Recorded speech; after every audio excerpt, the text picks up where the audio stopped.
to our Commitment 2022 coverage, taking a live look at the state capitol. The primary election is just under a month away. Ballots will start arriving in mailboxes this week. Joining us now to help prepare for the primary is California Secretary of State, Dr. Shirley Weber. Dr. Weber, thank you so much for being here this morning. We really appreciate it.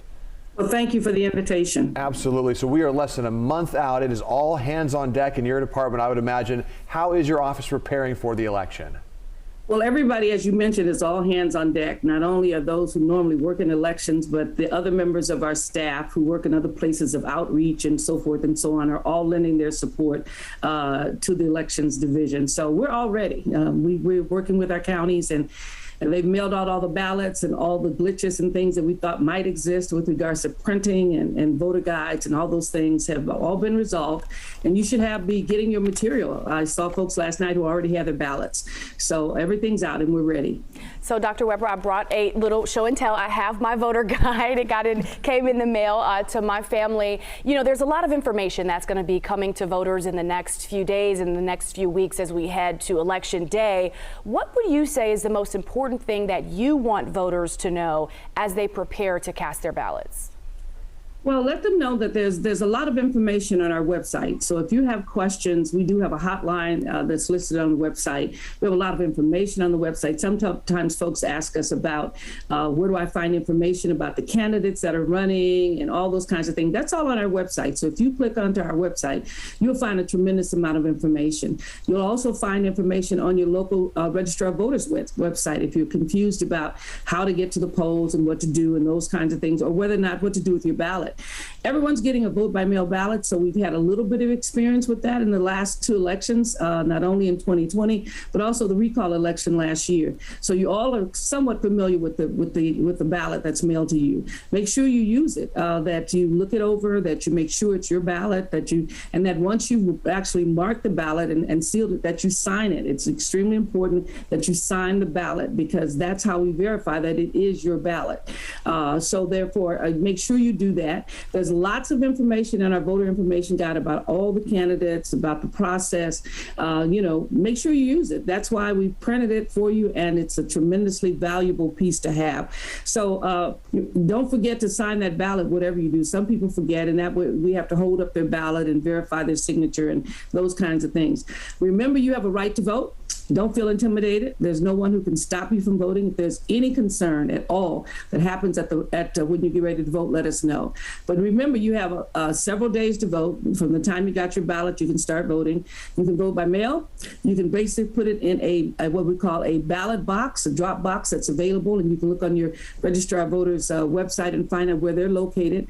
And you can also show up in person the day of the election or several days before the election when the vote center is open, and you can then cast your ballot. So you have a number of ways to make sure that you participate. We're looking for a great turnout in this primary, and we hope you take advantage of that. Dr. Weber, you mentioned you're hoping for a great turnout. We saw a large voter participation during the last election because, in large part, of those mail-in ballots and the push for those. What do you expect will happen this time? I'm assuming you're expecting another large participation, or you're at least hoping for that. We're hoping for a large participation because we've taken, I think, every excuse that a person has had in the past away. When folks say, well, I missed it, I forgot, I didn't do, or I had something came up that day and I didn't get to the polls on that day. You have a ballot. You have a ballot you can drop in the mailbox, and you can do it that way. Even if you didn't register, registration is, if you're registering to vote, pre-registration is ends up this month on the 23rd, I believe. You can even register the day of elections in California. We will hold your ballot to verify, your registration and your ballot to verify that, one, you are eligible to register in California, that there's no duplication of registration, and that you haven't cast a ballot somewhere else. Once that has been verified, you will be counted. Once we finish with the first count, you'll be counted, and your ballot will count, and you'll be registered. So we have taken away every excuse a person could possibly have as to why they don't vote. And I think that's what happened in the last few elections. We saw record number votings because people realized, hey, this can be easy, and it's comfortable, can be done in their home or at a vote center, and that people are willing to help them figure out how to use the ballot and how to vote. Dr. Weber, we have just a few seconds here, but because those mail-in ballots can be received by the registrar's offices days after the election day, when do voters and when should voters realistically expect to get results from the primary?